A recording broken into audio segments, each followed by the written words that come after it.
Selamat datang kurikulum baru. Kurikulum paradigma baru 2022. Mulai tahun pelajaran tahun 2021 sampai tahun 2022. Kementerian Pendidikan Kebudayaan Riset dan Teknologi telah meluncurkan kurikulum paradigma baru sebagai penyempurnaan dari KTSP 2013. Kurikulum paradigma baru ini akan diberlakukan secara terbatas dan bertahap melalui program sekolah penggerak dan pada akhirnya akan diterapkan pada setiap satuan pendidikan yang ada di Indonesia.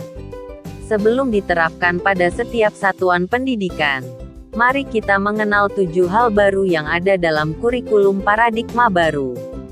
Pertama, struktur kurikulum.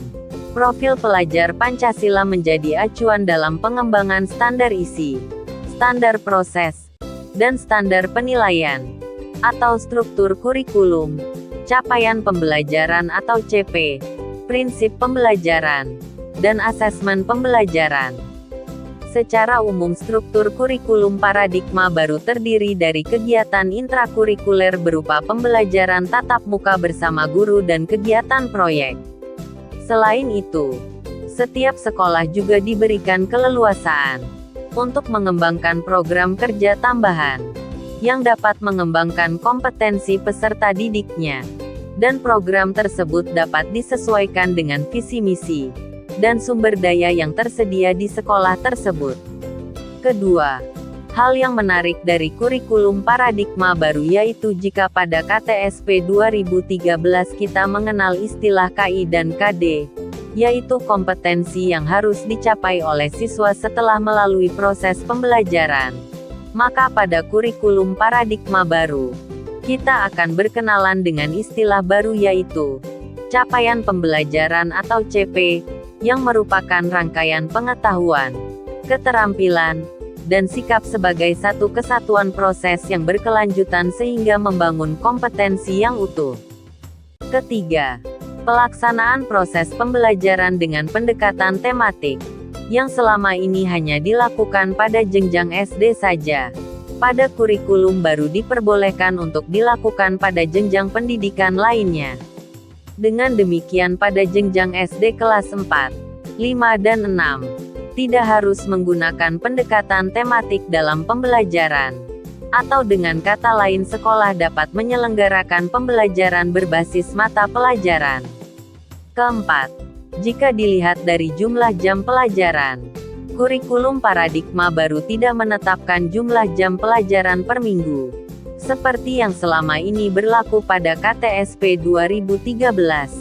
Akan tetapi jumlah jam pelajaran pada kurikulum paradigma baru ditetapkan per tahun.